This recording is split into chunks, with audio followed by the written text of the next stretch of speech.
Hoy vamos a ver de conservación del momento angular el ejercicio resuelto número 2. Conservación del momento angular 2.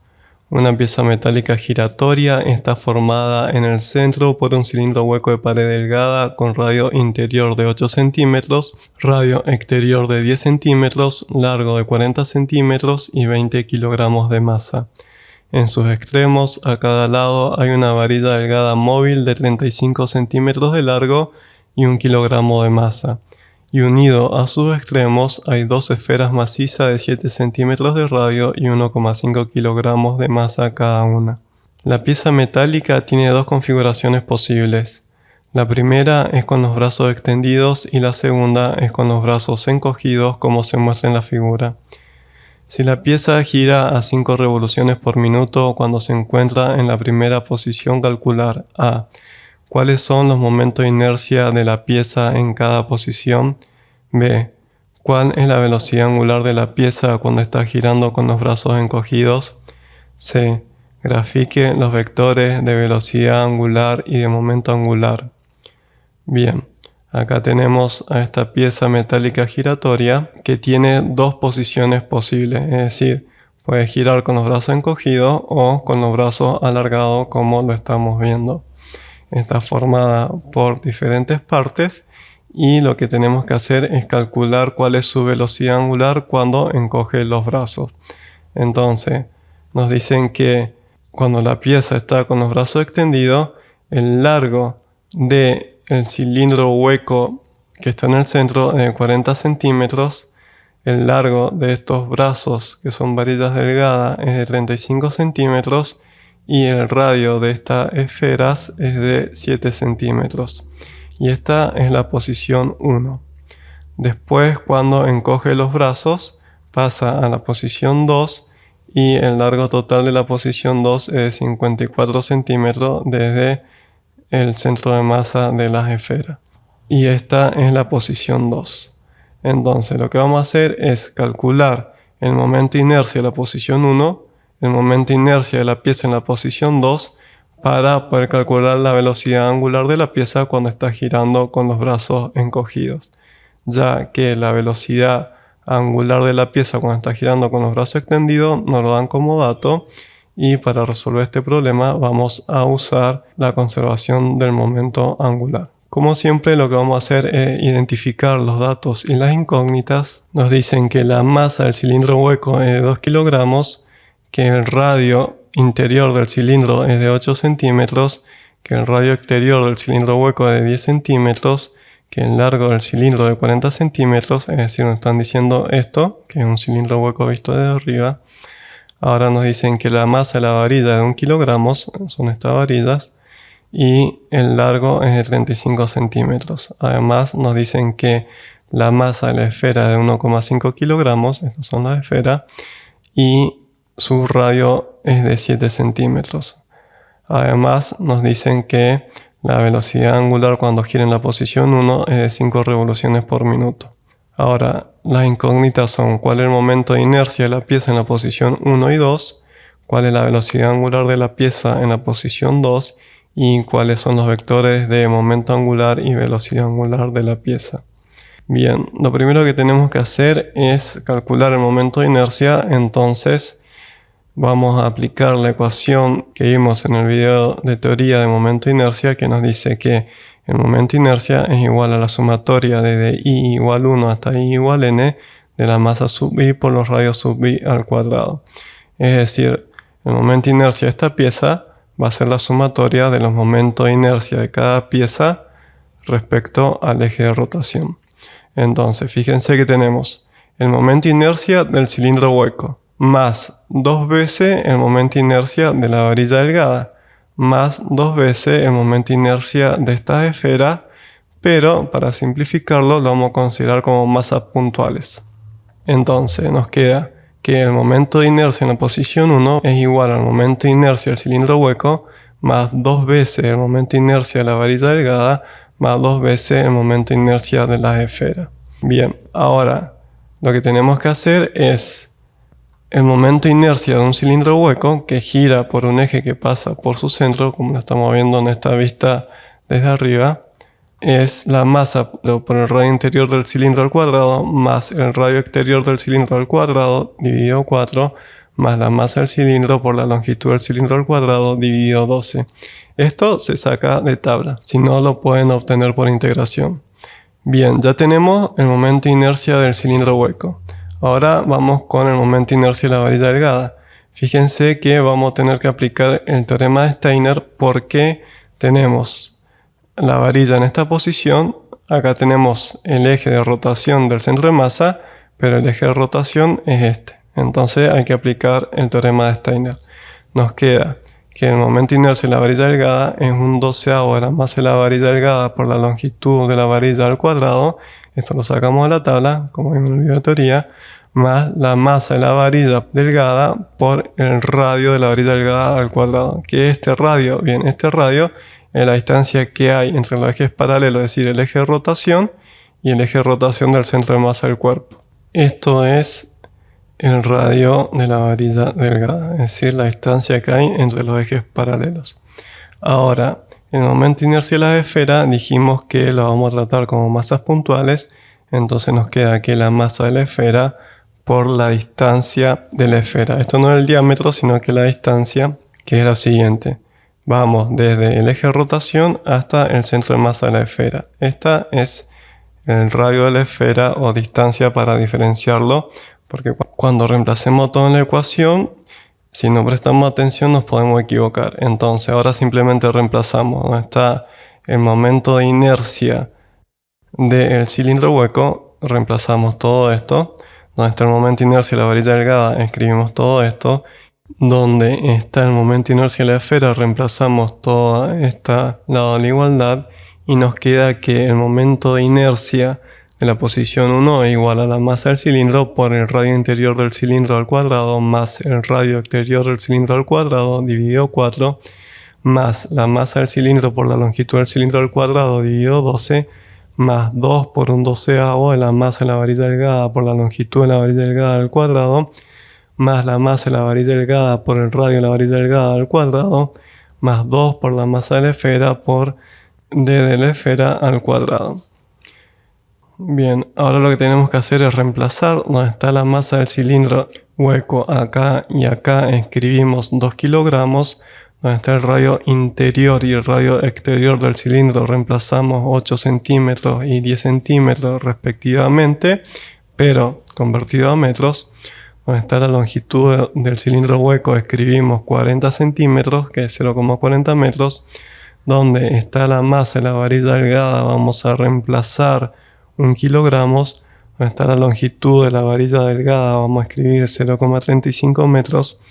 Donde está la masa de la varilla delgada escribimos de vuelta 1 kilogramos. Y donde está R, fíjense que R va a ser 0,40 metros dividido 2 más 0,35 metros dividido 2. Donde está la masa de la esfera vamos a escribir 1,5 kilogramos. Y donde está la distancia entre el eje de rotación y el centro de masa de la esfera vamos a escribir, fíjense, esto es 40 centímetros dividido 2 más 35 centímetros más 7 centímetros, todo convertido a metro.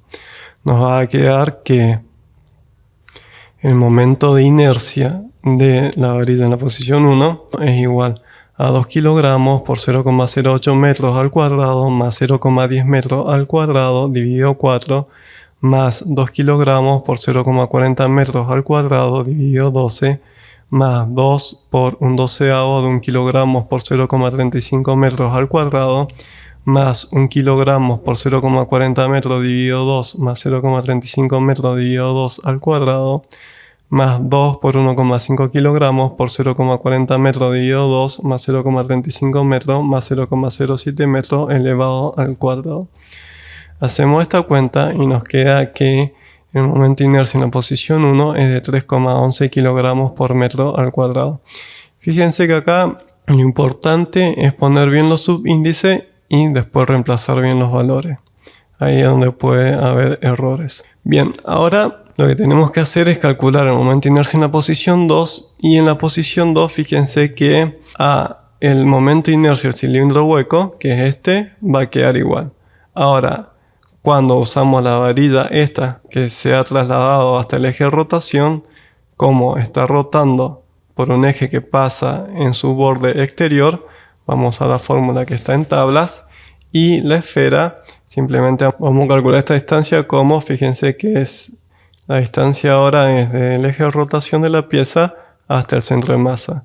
Como esta pieza se ha encogido, la esfera se ha movido estos 35 centímetros. Entonces, el momento de inercia nos va a quedar que es el mismo momento de inercia del cilindro hueco, porque nos ha movido.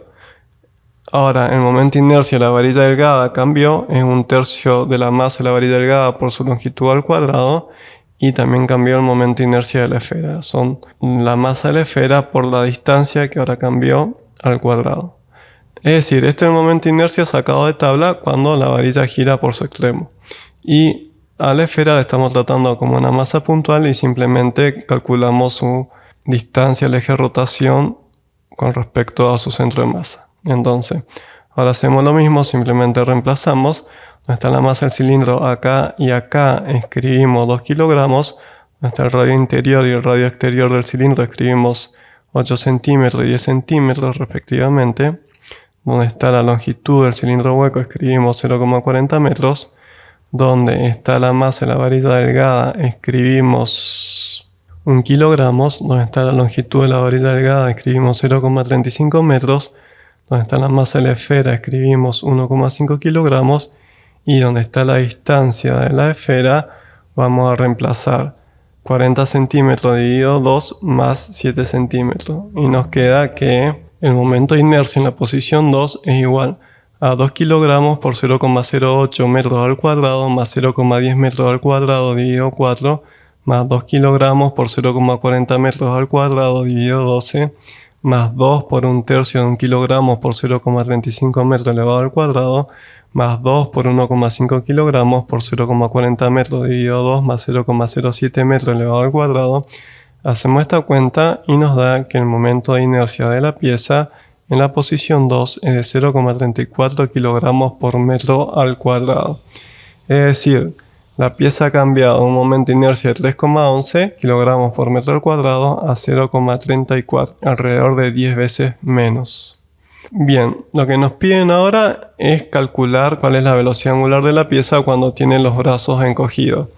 Es decir, lo que tenemos que hacer es aplicar la ecuación de conservación del momento angular que vimos en el video de teoría, que simplemente lo que nos dice es que el momento angular en un instante inicial es igual al momento angular en un instante final o otro instante, porque si no actúan torcas externas o torques externos, el momento angular se conserva. Entonces escribimos esta ecuación en términos de sus componentes y nos queda que la velocidad angular en la posición 1 por el momento de inercia en la posición 1 va a ser igual al momento de inercia en la posición 2 por la velocidad angular en la posición 2. Lo que queremos calcular es la velocidad angular en la posición 2, entonces simplemente pasamos al momento de inercia que está multiplicando hasta la igualdad dividiendo y nos va a quedar que la velocidad angular en la posición 2 es igual al momento de inercia en la posición 1 dividido el momento de inercia en la posición 2 por la velocidad angular en la posición 1. Pero fíjense que la velocidad angular nos la dan como dato en revoluciones por minuto. Entonces, lo que vamos a tener que hacer es convertirla a radianes por segundo y vamos a usar el método de fracción unitaria como vimos en el ejercicio de conversión de unidades. Entonces, sabemos que 1 minuto son 60 segundos, minuto se simplifica con minuto y sabemos que una revolución, que es una vuelta entera, son 2 pi radianes. Entonces revolución se simplifica con revolución. Hacemos esta cuenta, 5 por 2 pi radianes dividido 60 segundos y nos da que la velocidad angular inicial es 0,52 radianes por segundo. Ahora sí, lo que vamos a hacer es simplemente reemplazar. Hasta el momento de inercia 1, escribimos 3,11 kilogramos por metro al cuadrado. Donde está el momento de inercia 2, reemplazamos 0,34 kilogramos por metro al cuadrado. Y donde está la rapidez angular 1, escribimos 0,52 radianes por segundo. En este momento, como no hemos tomado como positivo o negativo algún sentido de rotación, estamos hablando de rapidez o velocidad angular porque no lo hemos definido. Entonces nos queda que la rapidez angular en la posición 2 es igual a 3,11 kilogramos por metro al cuadrado, dividido 0,34 kilogramos por metro al cuadrado por 0,52 radianes por segundo. Hacemos esta cuenta y nos da que la rapidez angular en la posición 2 es igual a 4,76 radianes por segundo. Bien, fíjense que la velocidad angular ha aumentado alrededor de 9 veces al pasar de la posición 1 a la posición 2, que es igual al cambio que hay en momento de inercia, es decir, el cambio de velocidad angular, como lo vemos en la ecuación, es inversamente proporcional al cambio de momento de inercia del cuerpo. Ahora lo que tenemos que hacer es graficar los vectores. Acá tenemos a nuestra pieza girando, alternando su momento de inercia al cambiar sus posiciones, y para graficar los vectores de velocidad angular tenemos que usar la regla de la mano derecha. Antes vamos a agregar los ejes sin especificar cuáles son, y ahora sí, cerramos la mano derecha en el sentido de rotación de la pieza, que es sentido horario, y nos va a indicar la mano derecha hacia adentro. Esto lo podemos hacer con la mano derecha así, o si la ponemos al revés también nos va a indicar que está como en lo que llamaríamos eje Z hacia adentro, es decir, la velocidad angular 1 es como se grafica. Ahora, para calcular la velocidad angular 2, la mano derecha nos va a decir lo mismo, es decir, está hacia adentro también por el eje Z, pero es más largo su magnitud porque la magnitud de la velocidad angular es mayor, pero el sentido y la dirección es el mismo. Acuérdense que siempre el vector de velocidad angular está en el eje de rotación y el sentido lo obtenemos con la regla de la mano derecha. Ahora, para calcular el vector de momento angular, es decir, su dirección y sentido, de vuelta recordamos que la dirección del vector de momento angular está en el eje de rotación y el sentido es el de la regla de la mano derecha. Es más, están en el mismo eje de rotación. Entonces ya hemos obtenido esta última consigna. Ahora, si realmente lo graficamos como es, nos va a quedar esto, y que es que la velocidad angular en la posición 1 cambia al vector velocidad en la posición 2, vuelve al vector de velocidad angular en la posición 1, y así está alternando su velocidad angular, porque lo que cambia es su momento de inercia. Ahora, lo que no cambia es el momento angular del cuerpo. Es decir, se aplica la conservación del momento angular porque suponemos que no hay fricción entre el eje de rotación y la pieza. Entonces, simplemente esta pieza va a estar alternando su velocidad angular al cambiar su posición, es decir, su momento de inercia, así eternamente. Bien, y si te gustó el video, dale like, suscríbete para estar informado con los nuevos videos y no te pierdas el curso de física universitaria completo.